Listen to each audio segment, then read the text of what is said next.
utilise un réseau social. Une charte d'utilisation, une charte d'usage. Virtuellement et en présentiel. Veille professionnelle enseignante, on va dire. Bonjour Catherine Piccini. Bonjour.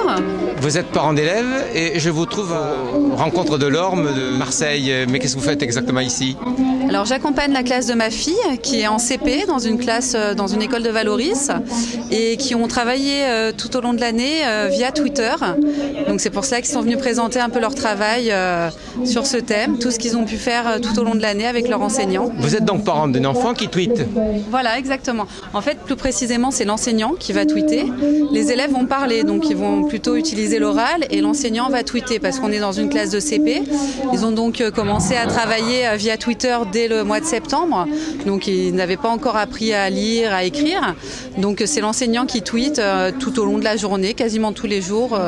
On a des tweets que l'on peut suivre depuis chez nous. Le soir, on peut revoir les tweets avec notre enfant et voir un peu le travail qui est fait en classe. Lorsqu'on vous a soumis ce projet, je suppose qu'il a fallu que vous donniez votre autorisation. Est-ce que cela vous a questionné? Comment ça s'est passé? Alors l'enseignant nous en a parlé dès la réunion de rentrée des classes.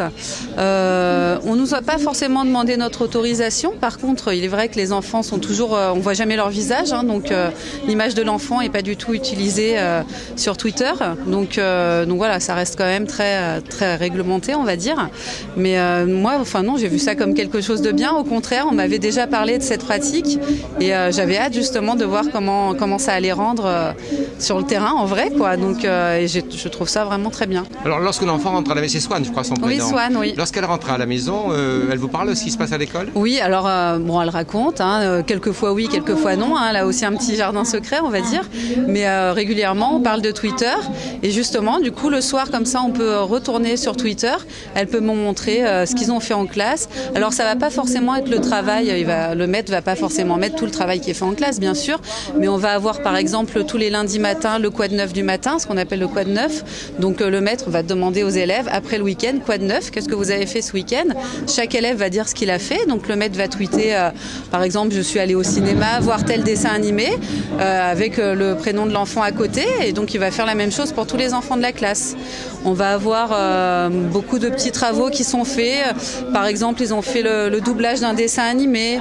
Des fois, il organise aussi des petites vidéos. Voilà, il fait beaucoup de petites vidéos qui sont faites en classe et qui vont être tweetées.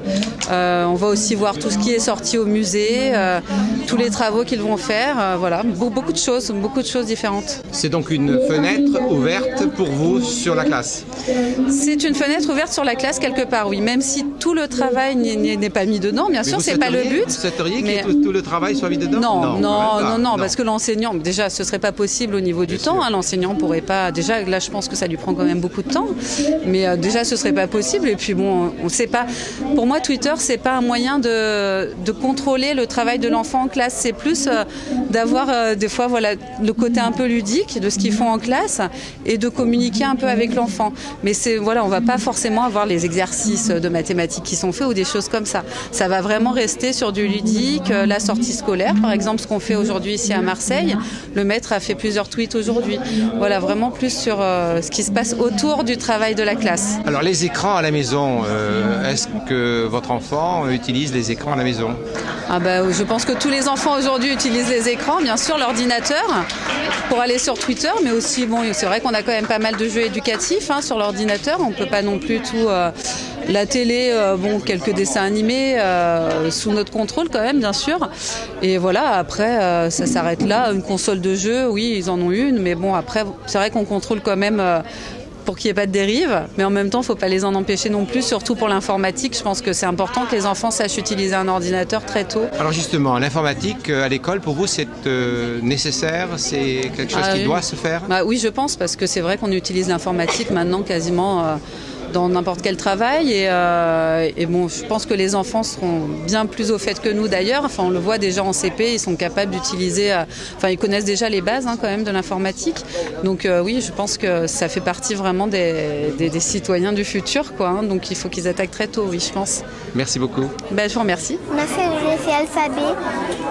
Il y avait une classe qui nous envoyait des lettres et nous on devait faire des dessins avec des lettres, avec cette lettre dans des mots et le dessiner.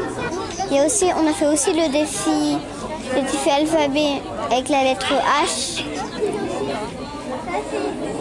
On avait des petites poésies en dessous des dessins. C'est toi qui as fait les dessins? Non, moi mon dessin, le hibou, tous mes dessins ils ont été choisis. D'accord. Le hibou et l'autre qui était en train de s'évanouir. On a fait le Gruffalo. C'était une bande-annonce qu'on a doublée. Le maître il a enlevé le son et on a doublé. Et tu es à quelle école? Langevin. D'accord. Alors qu'est-ce que tu fais là? Explique-moi ce que tu fais. Je regarde sur Twitter et j'explique aux gens qui viennent. Là, c'était un dessin de Naël quand il y avait le journal Charlie Hebdo qui était mort. Nous, on avait fait des dessins. Et lui, c'est le mien. Ça, c'est ton dessin, toi? Oui. Oui. Ça, c'est Loïs. Ça, c'est Clotilde. Ça, c'est Swan. Swan, il a bien rigolé. Elle dit ah ah ah. Là, c'était Zoé. C'est les deux Zoé à côté de toi. C'est le tien, Zoé, ça? C'est ton dessin?